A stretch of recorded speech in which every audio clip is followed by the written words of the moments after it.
నమస్కారం. వంటల సందడి కార్యక్రమానికి స్వాగతం. ప్రతిరోజు విభిన్న రుచుల్ని పరిచయం చేస్తున్న మీ వంటల సందడి ఈ రోజు కూడా ఓ సరికొత్త రెసిపీతో మీ ముందుకు వచ్చేసింది. మరి ఈ రోజు మనతో పాటు అనురాధ గారు ఉన్నారు. మరి ఆవిడని అడిగి ఎక్కడి నుంచి వచ్చారు, ఏ వంటకాన్ని పరిచయం చేయబోతున్నారో అడిగి తెలుసుకుందాం. నమస్తే అనురాధ గారు. నమస్కారం అండి. ఎలా ఉన్నారు? బాగున్నామండి. మీరు ఎలా ఉన్నారు? నేను చాలా బాగున్నాను. మరి ఈ రోజు మా సకుల కోసం ఏ రెసిపీని పరిచయం చేయబోతున్నారు? అలసందల దోశ చేస్తున్నానండి. అలసందల దోశ. దోశలు అంటేనే అందరికి ఫేవరెట్, దట్టు అలసందల దోశ. మరి దానికి కావాల్సిన పదార్థాలు చెప్తారా? చెప్తానండి. అలసందలు వీటిని బొబ్బలు అని కూడా అంటారండి. ఉల్లిపాయ, క్యారెట్ తురుము, ఆయిల్, సాల్ట్, జీలకర్ర, అల్లం, పచ్చిమిర్చి, కొత్తిమీర. నానబెట్టిన అలసందలను మిక్సీలో వేసుకుని తగినంత పచ్చిమిర్చి వేసి పేస్ట్లా చేసుకొని పెట్టుకోవాలి. తర్వాత అందులో కొద్దిగా సాల్ట్, జీలకర్ర వేసి కలిపి పెట్టుకోవాలి. ఓకే, మీరు ముందుగానే ప్రిపేర్ చేసి తీసుకొచ్చారు? ముందుగానే రెడీ చేసి తెచ్చానండి. ఇది అలసందలు నానబెట్టి మిక్సీలో వేసి అందులో సాల్ట్, జీలకర్ర, పచ్చిమిర్చి అన్ని కలిపి తీసుకొచ్చానండి. ఇది దోశ పిండి రెడీ. ఓకే అండి అనురాధ గారు, మీరు ముందుగానే దోశ పిండి రెడీ చేసి తీసుకొచ్చారు కాబట్టి మరి నెక్స్ట్ ఏం చేద్దాం? ఇప్పుడు స్టవ్ పైన పెనం పెట్టుకొని స్టవ్ ఆన్ చేసి ఒక స్పూన్ ఇస్తాను. ఓకే, పెనం కొద్దిగా వేడయ్యాక ఈ దోశ పిండి ఉందండి, దాన్ని దోశ వల్ల వేసుకోవాలి. ఓకే, ఇది అలసందలు ఫ్రై చేసుకొని తింటే చాలా వరకు తినలేము, ఇలా చాలా మంచిది. ఇలా పేస్ట్ చేసి దోశ వేసినామంటే చిన్న పిల్లలు, వృద్ధులు అందరు తినొచ్చండి. జనరల్ గా పిల్లలు డైరెక్ట్ గా అలసందలు తినలేరు. ఇలా దోశలు చేసి పెట్టచ్చు. ఫ్లఫీగా స్మూత్ గా చాలా బాగుంటాయండి. అవునవును. దోశ వేసేయాలండి. ఓకే, పెనం వేడైపోయింది కదా? వేడేయండి.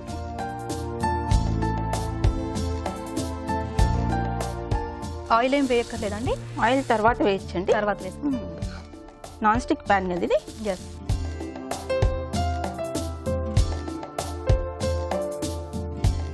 మనం కావాల్సిన సైజులో వేసుకోవచ్చండి దోశ.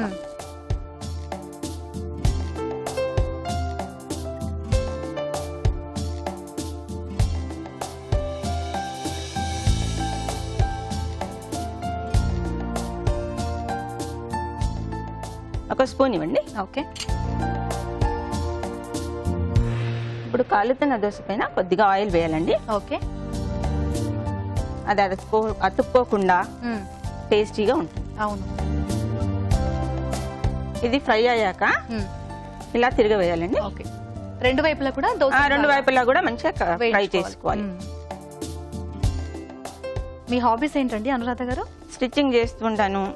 చూడండి చేయండి ప్రోగ్రామ్ లో పార్టిసిపేట్ చేస్తూ ఉంటాను. ఓకే, టీవీ చూడడము, బుక్స్ చదవడము ఇలాంటివి చేస్తూ సఖీలో అన్ని ఫాలో అవుతుంటారు అన్నమాట. చాలా వరకు ఫాలో అవుతుంది.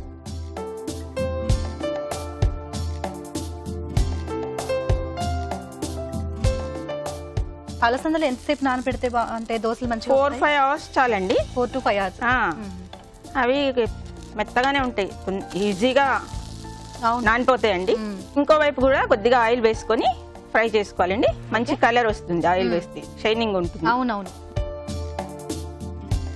సర్వింగ్ ప్లేట్ ఇస్తారండి. అయిపోయినట్టునండి. 2 వైపులా కాలడం. ఓకే,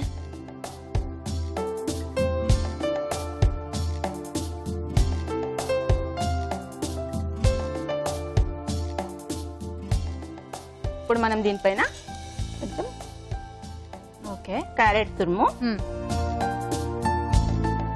ఆనియన్ చిన్న చిన్నగా కట్ చేసుకొని ఆనియన్ కూడా ఇలా వేసుకోవాలి. ఓకే, టేస్ట్ బాగుంటుంది.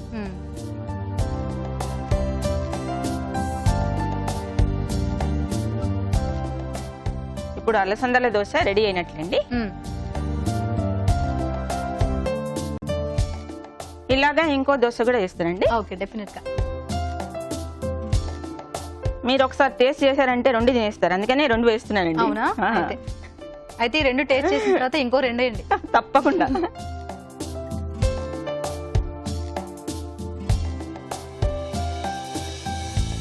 జనరల్ గా దోశలు అంటే అందరూ ఇష్టపడతారు కదా? చాలా ఇష్టపడతారండి. ఈ అలసందల దోశ టేస్ట్ చేసిన తర్వాత మీరు ఆ దోశ మానేసి ఈ దోశనే తింటారండి.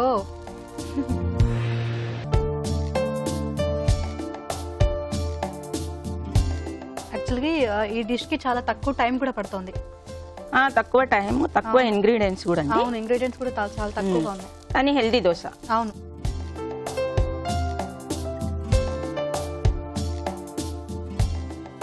కొద్దిగా పెనం వేడి కాకముందు వేసినట్లయితే కొద్దిగా ఇలా అవుతుందండి. కరెక్ట్ వేడి చూసుకొని వేస్తే అవును, దోశ కరెక్ట్ గా వస్తుంది. తిరగవేసినప్పుడు కూడా కొద్దిగా ఆయిల్ వేసుకోవాలి. ఓకే. ఊహాంజలి గారు స్టవ్ ఆపేయండి. ఓకే, అయిపోయినట్టేనా? దోశ రెడీ అయిందండి. ఓకే, దీన్ని ఇలా తిరగవేసుకొని కొద్దిగా క్యారెట్ తురుము,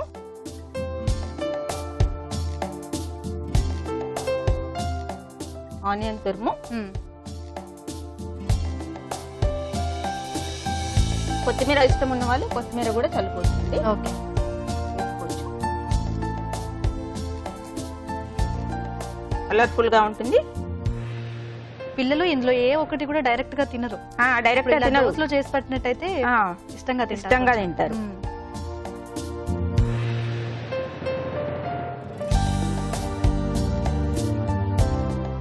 ఊహాంజలి గారు, అలసందల దోశ రెడీ అయిందండి. ఇది గార్నిష్ చేస్తున్నాను కొత్తిమీరతో. ఓకే, టేస్ట్ చూసి ఎలా ఉందో చెప్పండి. తప్పకుండా అండి.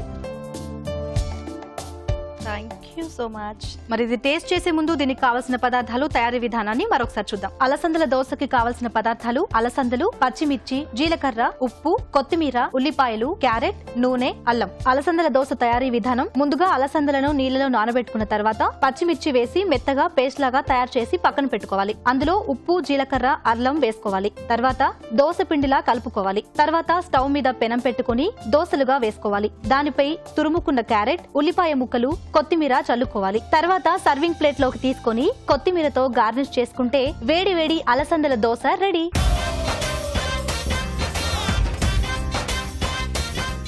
అలసందల దోశలకు కావలసిన పదార్థాలు, తయారు చేసే విధానాన్ని చూశారు కదా. మరి ఇది ఎలా ఉందో నేను టేస్ట్ చేసి చెప్తాను.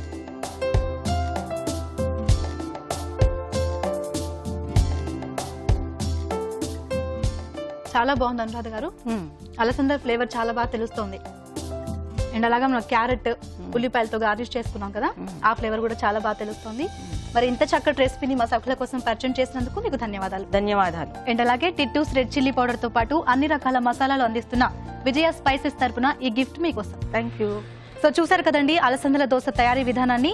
చాలా టేస్టీగా ఉంది. మీరు కూడా డెఫినెట్ గా ట్రై చేయండి. అండ్ అలాగే మీకు తెలిసినటువంటి డిఫరెంట్ రెసిపీస్ ని మాకు పరిచయం చేయాలనుకుంటే వెంటనే మాకు ఫోన్ చేయండి. మా ఫోన్ నెంబర్ 04023556540. ఇది వాటి వంటల సందడి కార్యక్రమం. రేపటి ఎపిసోడ్ లో మళ్ళీ కలుద్దాం. అంతవరకు సెలవు. నమస్కారం.